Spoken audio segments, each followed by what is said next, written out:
want to talk a little bit about contemplation and meditation. Most of us know what meditation is. Meditation is a practice that is primarily something that takes place in the mind. The ultimate discovery in meditation is the I am. The discovery, the realization that you are. And that this is all you really can know for sure, is that you are. This is knowing. This is knowledge. Contemplation takes you beyond knowledge, beyond the mind. It takes you to an understanding that I have referred to in the past as nebulous clarity. What contemplation is an opening of yourself, a emptying of yourself, a sitting empty and waiting upon grace. Now I know waiting upon grace sounds like perhaps a silly thing to do, because there really is no waiting. The call to contemplation is the fulfillment of contemplation. It's all one movement, one wonderful, wonderful movement. You're called, you respond, and with the continuance of grace, you receive understanding. Now that may sound all kind of airy-fairy, but it's something that I can testify to myself. It's something that I've practiced and something that I know of. But using the term practice is really not a very good term for contemplation, because contemplation is a grace.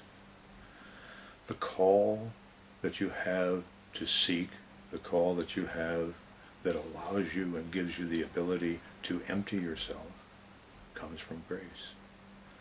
Now I've talked in the past a number of times about service and how service is important to reaching the final understanding. And the reason for that, the understanding of that and why service is important, is because it allows you to get away from yourself. Anything that can get you away from this constant thinking about yourself, even meditation, even reaching the I am of Ramana Maharshi or Nisargadatta Maharaj, even that takes you only to the edge. It takes you to the door. But the key lies in love and grace. And grace is something that you can't do it. You can't make it happen. It happens or it doesn't. But if there is the call in the first place to seek the call to grace, then eventually grace will fulfill itself. And grace will fulfill itself in everyone, every individual, if you want to accept that there is an everyone and an individual. Contemplation requires an emptying, and an emptying requires eliminating desire. This is not an easy thing to do. This is one of the reasons why monks go for years, why they separate themselves from society, why they go off into the monastery or the ashram or wherever they go, and they practice service, they practice silence, they practice any variety of things that will get you away from the mind. It's so common nowadays in spiritual circles, particularly Western Advaita non-dual circles, to seek awareness, to seek for the I am. But the I am is still in the mind. There is still an I in the I am. The I needs to be removed. Now you might look at, with the I removed, that the am is awareness. But awareness is another word. Awareness is an idea. Awareness is a concept. If you're aware that you're aware, then it's in the mind. The awareness that I'm talking about is something that fills you silently, teaches you silently. In the church, they refer it basically to standing or sitting and looking into the face of God. And if you take the concept of God and the concept of yourself and you remove those, as I've said in the past, only love remains. And this is what fills you. Now you can use another word for love if you want to. You can use the word the absolute, or perhaps the term awakening, but I prefer love or the absolute, because the absolute means the ultimate. This is something that is more difficult for imagination to work on. Imagination can easily work on the term awareness. You know, I am aware, or there is awareness, and that means something to you. People go into silence, and the idea of silence is an idea. I am going to be silent now. I was asked recently, how can I perform work and meditate upon the I am, meditate upon awareness? And my answer to that is that if you're meditating and you're thinking about a silence that you can think about, if what comes into your mind is a silence that you understand and you can explain, then it's not really silence at all. There is a silence in which there is nothing. And this is frequently a point where people become frightened, why people don't stick to contemplation, because there can be long periods, sometimes almost a lifelong period, of nothingness. This is why the call is necessary. You can seek because you're unhappy. You can seek because you're troubled. You can seek because you're seeking peace of mind. But there's something beyond peace of mind.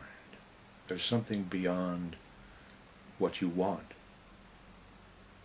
It's a question of sacrifice. And by sacrifice, I don't mean beating yourself with some sort of a discipline or putting yourself into some situation where you're in lots of trouble. I'm talking about sacrificing everything. Everything that you believe to be you. Everything that you believe to be awareness. You need to go beyond awareness. Awareness is a wonderful place to go. To reach the I am is a wonderful thing. But the absolute, the love that I'm talking about, is not in the mind and it's not in consciousness. It's totally an unconscious, unexplainable thing. It's nebulous clarity. It's a clarity that gives you an understanding that you can't explain, a comfort with life, an ability to perform, an ability to do service and still concentrate. But it takes time, or at least what appears to be time, because once contemplation is complete, that's the only way that I can really express it, then time is not at all important anymore. Life becomes like being a little child. Now you hear a lot of talk about people talking about becoming like a little child, or the innocence of children. But this is an innocence that's in your mind. This is an innocence that's an idea. Just like awareness is an idea. We're talking here about going beyond ideas, beyond the mind, beyond consciousness, to the absolute, that reality that feeds you, that gives you understanding. Because knowledge, anything that you know or that you're aware of, is in the mind. Contemplation takes you beyond the mind. And beyond the mind, there are great wonders. Another useless word. Contemplation is the fulfillment.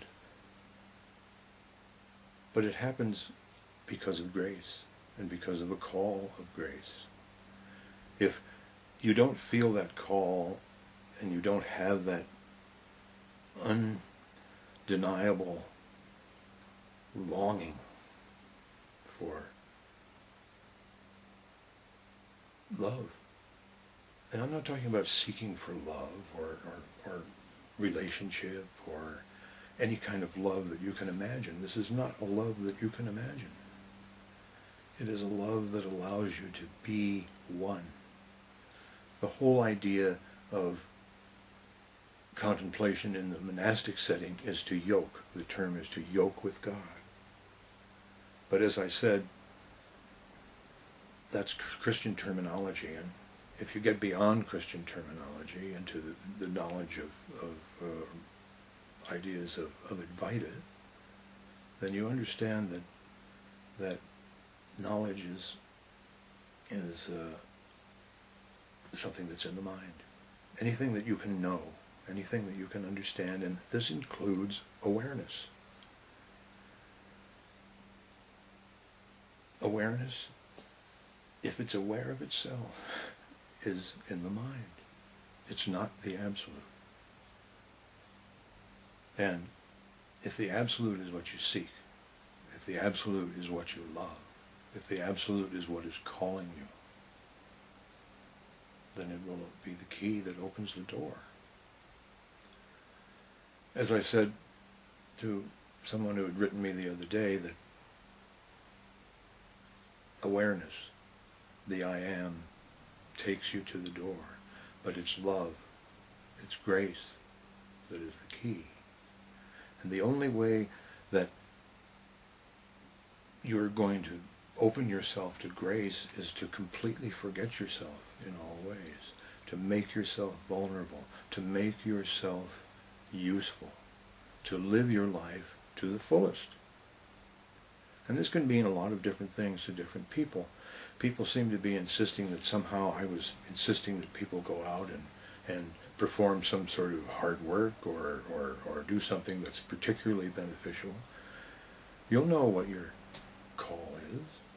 You'll know what your service is. But it needs to be something that takes you away from yourself. Because as soon as you're thinking about something other than yourself, then grace has an opportunity to enter. Grace isn't going to enter, love isn't going to enter if you're full of yourself. It's as simple as that. Peace.